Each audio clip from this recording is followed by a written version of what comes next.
Saya teruskan sebentar, fokus sini. Maaf, kita simpulkan dulu. Di tempat kita asalnya di mana?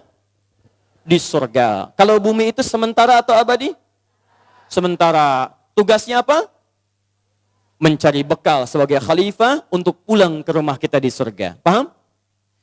Lihat baik-baik. Makanya saat Allah turunkan Adam ke bumi, Allah berikan peringatan pada seluruh anak cucunya. Perhatikan baik-baik kalimatnya. Lihat di pertengahan ayat sampai ujungnya. Walakum fil ardi mustaqarrun wa mata'un ilahin. Hei kalian Adam, Hawa, sampaikan pula pada generasi setelahmu dari anak cucumu, kalian tinggal di bumi tidak akan abadi, hanya sebentar saja. Kalaupun nikmatnya tidak lama, karena semua kenikmatan itu akan jadi bekal untuk pulang kembali ke surga. Balik. Ayo, awas, hati-hati. Hati-hati yang merasa hidupnya nikmat sampai hari ini, kenikmatan itu Allah berikan untuk mencari surga Anda. Bukan supaya Anda pamer, berfoya-foya saat di dunia. Anda salah persepsi dalam kehidupan, salah misi Anda. Salah visi. Makanya ketika Qarun dititipkan kekayaan oleh Allah, kemudian salah gunakan, maka turun ayat mengatakan kepadanya, Qarun, saya turunkan harta ini, kamu saya berikan kelebihan untuk mencari bekal akhiratmu. Turun Quran surah ke-28 ayat 77 untuk menginformasikan kepada kita kisahnya. Ketika ada seseorang punya kedudukan menyimpang, maka turun ayat untuk meluruskan dia. Kedudukan saya titipkan supaya kamu mencari surga dengan kedudukanmu. Makanya Anda, saya, kita di tempat ini mesti kembali melihat pada diri kita. Titipan apa yang Allah berikan kepada kita untuk mendapatkan surga kita. Tidak sama apa.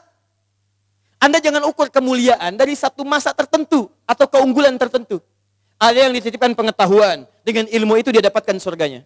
Ada yang dititipkan harta benda, dengan harta itu dia bisa gapai surganya. Ada yang dititipkan kedudukan, dengan jabatan itu dia bisa mendapatkan pahala-pahala amalan transferan. Di Anda pulang ke rumah, lihat diri Anda, kira-kira titipan apa yang Allah berikan kepada Anda dan cari surga dengan itu. Ini poinnya.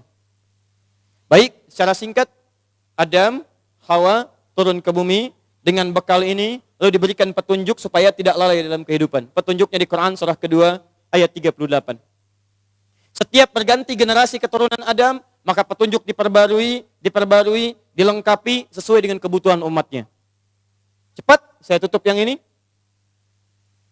Sampai tibalah semua Adam, Hawa meninggal, tapi meninggalkan keturunan. Ya, Quran surah keempat, ayat yang pertama.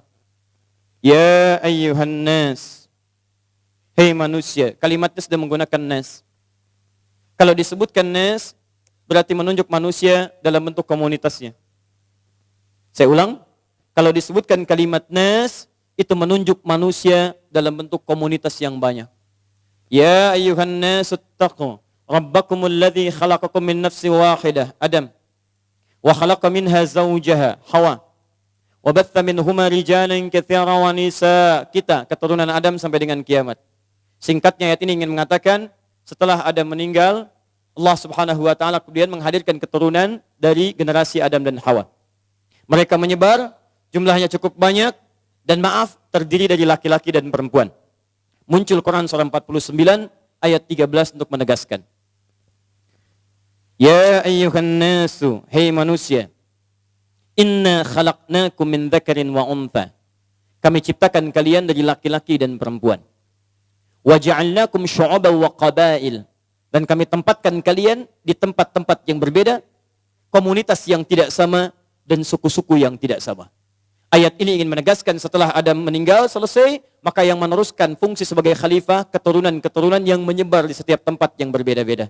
Ada laki-laki, ada perempuan. Maaf, saya pertajam dulu di titik ini. Ada laki-laki, ada perempuan. Perhatikan baik-baik, kata Al-Quran, kalau generasi ini ingin langgeng diteruskan, dengan menghadirkan generasi yang baru, maka yang laki-laki dan perempuan ini kemudian kami pasangkan. Laki-laki, perempuan. Kami pasangkan jadi satu dengan cara yang telah kami atur. Dan diberikanlah itu sebagai fitrah kehidupan. Muncul Quran surah ke-51 ayat 49. Wa min kulli syai'in khalaqna zawjaini la'allakum tadhakkarun. Dan semua yang kami ciptakan, awas, kami ciptakan berpasangan supaya dia sadar bahwa hanya Allah yang tidak punya pasangan. Baik, pasangan manusia itu apa? Laki-laki dan perempuan. Awas, jangan sampai tertukar. Sepanjang namanya manusia, Maka dia tercipta kalau tidak laki-laki apa? Perempuan. Pasangan laki-laki apa? Perempuan. Pasangan perempuan apa? Laki-laki. Perhatikan baik-baik. Ini pasangan berlawanan kata Allah sudah fitrah. Jangankan pada manusia, setiap makhluk. Hewan makhluk bukan? Makhluk, baik. Jadi kalau hewan itu makhluk berarti hewan punya pasangan. Kalau manusia laki-laki, hewan jantan. Kalau manusia perempuan, hewan betina. Karena itu pasangan hewan jantan pasangannya, pasangan hewan betina pasangannya, kambing jantan pasangannya, kambing betina. Kambing punya akal tidak? Kambing punya takwa tidak? Kambing sholat tidak? Tidak. Baik, lihat baik-baik. Kambing tidak sholat. Karena itu kalau ada manusia tidak sholat, manusia itu sama dengan? Oh, tidak, saya katakan itu. Manusia sedang keluar dari fitrah kehidupannya. Baik.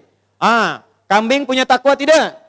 Tidak. Kambing diikat di samping masjid Pondok Indah. Datang hari Idul Adha, azan berkumandang. Walaupun azan berkumandang, diikat samping masjid karena nggak punya takwa. Maaf, dia tidak akan pernah malu untuk melakukan hubungan. Karena tidak punya takwa, adanya nafsu. Maka yang jantan tetap akan mengejar yang betina. Walaupun dia tidak punya takwa, nggak punya malu, tapi dia masih punya fitrah. Apa itu? Jantan masih ngejar yang betina. Karena itu kita tidak pernah temukan sampai hari ini, bahkan dari penelitian, ada kambing homo misalnya. Ada sapi lesbi, Masya Allah. Maaf Pak, yang ini tidak dijual kambingnya. Kenapa? LGBT? Oh, ada.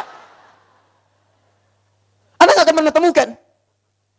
Sapi ini agak aneh Pak, kenapa? Lesbi? Nggak ada. Jadi kalau kambing saja paham pasangannya, maka kita manusia yang bukan kambing lebih harus paham pasangan kita.